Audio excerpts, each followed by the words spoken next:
My name's George. I'm an improviser, a sound artist, and currently I'm at the process of completing my research in improvisation as a radical practice. That means that I practice improvisation as a way of making contributions to my communities or in local spaces. For me, improv is a very grassroots-oriented practice, and it's also how I ended up meeting Riah in this lovely space, which is Listen Gallery. Hi, my name is Riah. I run Listen Gallery, which is a very small embryonic sound art space in Glasgow. It's basically a space created on an absence of spaces, I guess, that dedicate exhibition space for sound artists, but more in particular trying to think of alternative models of hosting, collectively listening, imagining, creating, bringing kind of marginalised, vulnerable people into space of consideration. The overall umbrella that we're working underneath right now is to consider how the field of improvisation could be diversified and create access points for that diversification to happen. So when I was invited to be part of the project, my instant thought was, this is not about me. For me, if the aim is to really diversify, is to involve as many people as possible. So I instantly came to Riah and I was like, how can we involve more people? How can we make this accessible? And we decided to host a weekend-long event, a collaboration between Listen Gallery and GACO. GACO is an improvisers orchestra led by queer people, and we're currently trying to enrich our scope and get more people involved. But our whole point is trying to make improvisation accessible to queer people. The project started with an open call, so we put out this call for people who have experience in sound making, who identify as queer, to come join our weekend's activities with a kind of theme on improvised sound making, but also sharing space and listening. It starts off with bringing into a space, kind of acknowledging people's experiences, where they've come from, and then resetting each person into the space through this listening exercise, and very much thinking about the listening body and how that kind of informs sound making and sharing sound practices and improvised practices. And then from that we create groups and make sure everyone's checked in sound wise, and that's done by Simon Howard, who's been an amazing support technically. And then from then there is rehearsals, improvising and sound making, and then we've made sure that there is budget and space for food, tea. For Listen Gallery especially, eating is a very political act and sharing food is a very political act, so that's a really kind of embedded part of the programme, that I cook and then we eat together, and then we come into a live stream which is broadcast, again thinking about this consideration of access, who is able to be here and who isn't, and then who can still have a listening participation in this event. Yeah, just making sure that we're creating this little microcosm of love and care and community as much as possible. After the completion of the project, we're hoping to take some of the recordings that we've made throughout the whole weekend and collate them into a collaborative album that is going to serve as a commemoration of this weekend of queer sound making. I think there's something really special that happens when you give people a space to come in and feel vulnerable around other people. Normally, as marginalized people, we navigate life hiding our vulnerabilities. So you go out into the street and you think, I need to blend in. Here, you don't need to do that. And there's a chance to unfold your vulnerabilities through sound as well.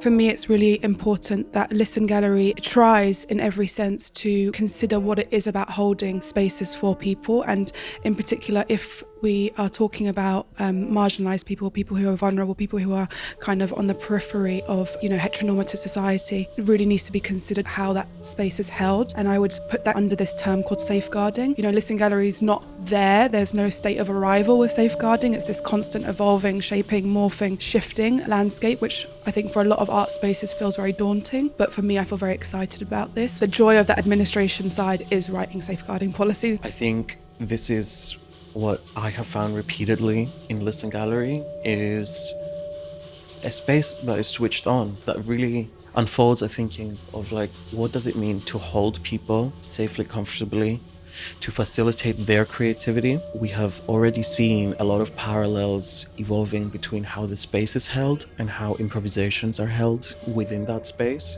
Because as We both know sound is an incredible medium that can also quickly become overwhelming. So it's really important to kind of complement the approach to sound with the approach to space making itself.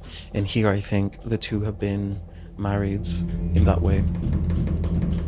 We talk a lot about the challenges that we face in pursuing the goal of diversifying an art form, the art form. For me, I think one of the biggest barriers that I'm not sure if we've been successful in overcoming is recruitment. Who you're actually getting in touch with when you post something on social media, or, you know, when you invite people in. And I think time and time again, we find that similar types of people find themselves in our spaces and in these spaces, which is great. Like, it's great to see people. However, I think there's a lot more work to be done in terms of bringing new people in who maybe never even thought they have a space to occupy here. And so they're not going to see it on their social media because that's not in their social media bubble, you know? So that was, I think, our biggest challenge is like, how do you reach those people who truly need to be here but don't even know it? Or how do you make them aware that this exists and that they are welcome in this space? I mean, I could probably speak more about the challenges than I could about anything else, unfortunately. But of course, I run this space alone. I run it a lot from free labour. A lot of my labour is not recognised. As a brown woman, I feel like a lot of what I say is not referenced, not recognised in greater communities, not acknowledged, not appreciated. And I feel the challenge is financial in most ways, but also I think it's a behavioural challenge as well. Yeah, I think there's lots of different ways to talk about the challenges of being a person who's presenting as a woman and trying to make a space in the sound arts industry, which is hugely dominated by men and white men especially. I would say also it's a real challenge for me to think of diversification under the umbrella of an institution, because I find that a bit of a paradox in some ways. I also don't want to be a part of a kind of tick box category, to be told that we need to diversify things, that we've chosen you to diversify it on our behalf and we'll be the ones writing about it and theorising it and it'll be part of the academic institution. So there's many levels, I think, which are really complex and quite difficult to get your head around. Yeah, so there's lots of challenges, I think, in how to like break the institution down and dismantle it a little bit in kind of what its duties are to diversify itself. It's not often that you see research actually concerned with what's happening on the ground level. I think research normally tends to be in the clouds, theorizing about what could happen. So this project departs from that, and it's concerned with what is actually happening and how can people get involved. As artists, as creative people, a lot of our money does come from institutions. And I agree with you, there is definitely a challenge in like holding people to account, or knowing that people are true to their word or present and here for the journey as it continues past the confines of a project. It's not a sort of tourist participation. It's more like, okay, we're here. We have a lot more to offer, you know? There's a lot more to do. And I think we both recognize that this is like what we're able to do under the current framework, you know, and we need more.